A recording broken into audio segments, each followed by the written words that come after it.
आप सभी को आपके भाई आदित्य की तरफ से जय मसीह की। आपका स्वागत है आपके अपने YouTube चैनल पुकार में। पुकार उन चैनलों में से एक है जो बाइबल के अनसुलझे रहस्यों को और उन जानकारियों को साझा करता है जिसके बारे में हमको बहुत कम देखने और सुनने को मिलता है। तो चलिए बिना देर करे शुरुआत करते हैं आज एक और नए रोचक कहानी के साथ। और आज हम जिस विषय पे चर्चा कर रहे हैं उस विषय का नाम है प्रेरित यूहन्ना, याकूब का भाई। जब भी बाइबल में प्रेम, सत्य और ज्योति की बात होती है तो एक नाम हमारे मन में अपने आप उभर आता है, प्रेरित यूहन्ना। वे न केवल यीशु मसीह के 12 चेलों में से एक थे बल्कि उन गिने चुने लोगों में शामिल थे जो प्रभु के सबसे निकट माने जाते हैं।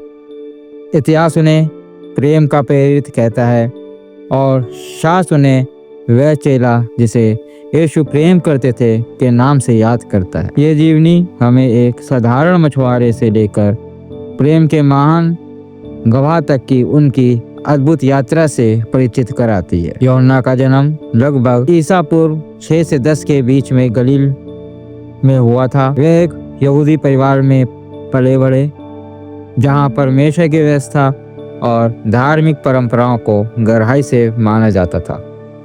पिता जब्दी जो गलील झील पर एक सम्मानित और सफल मछुआरे थे, माता सलोमी जिन्हें कई विद्वान यीशु की माता मरियम के रिश्तेदार भी मानते हैं, भाई याकूब जो मसीह के पहले शहीद प्रेरित बने। और ये परिवार आर्थिक रूप से साधारण नहीं थे।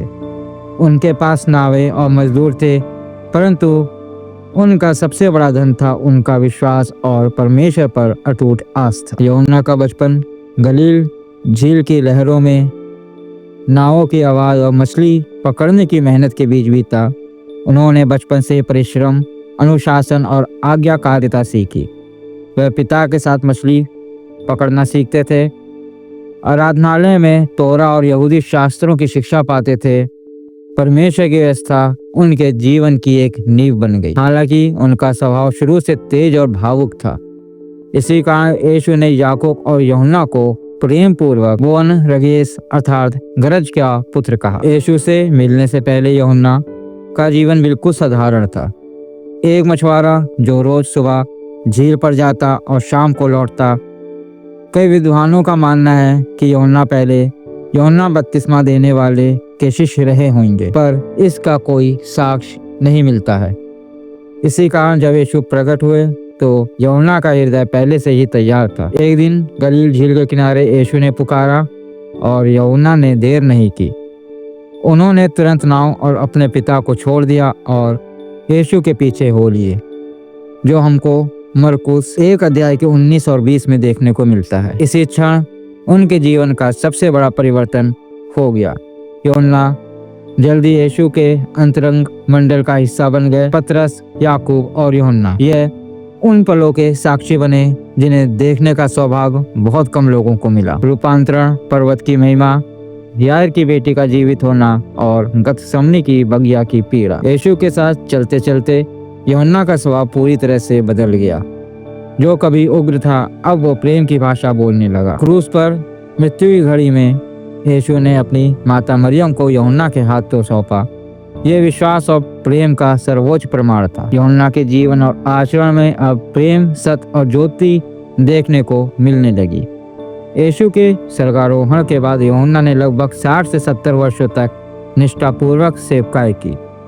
उन्होंने यरूशलेम की कलीसियाओं को संभाला, सामरियों में सुसमाचार सुनाया, एशिया माइनर आज का तुर्की में विश्वासियों को मजबूत किया। उनके द्वारा लिखी गई पुस्तकें यूहन्ना का सुसमाचार, 1, 2 और 3 यूहन्ना और प्रकाशित वाक्य है। यूहन्ना के बारे में एक रोचक तथ्य और ये है, यीशु मसीह ने अपने चेलों से कहा था, जब तक ये मेरा दूसरा आगमन ना देख ले तब तक ये ना मरेगा। और वो दूसरा आगमन था प्रकाशित वाक्य की पुस्तक जो यूहन्ना द्वारा लिखना तय कर दी गई थी परमेश्वर के द्वारा। चलिए हम लोग अपने पुराने टॉपिक पे लौटते हैं।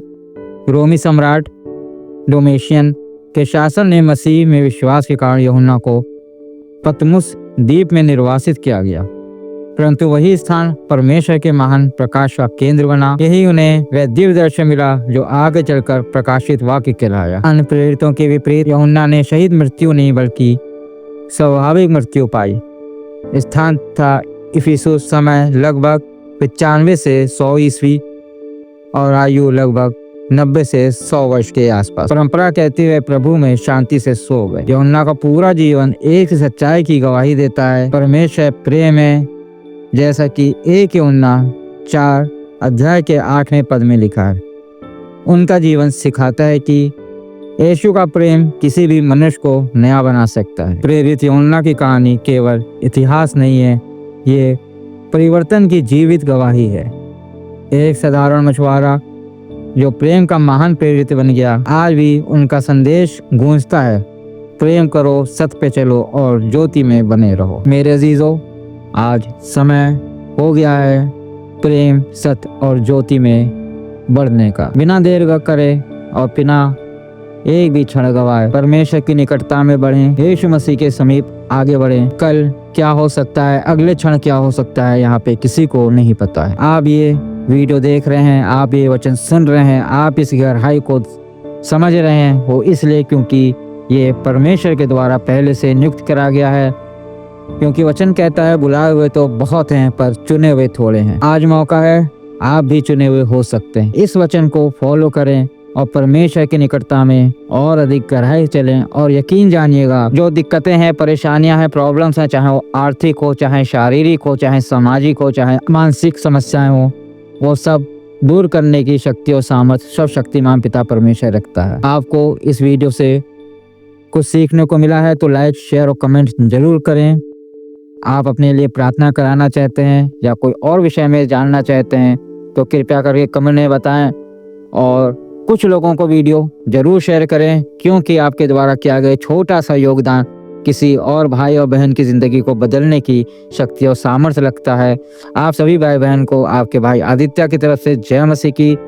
परमेश्वर का अनुग्रह, सामर्थ्य, दया आपके साथ सदैव बनी रहे। आमीन।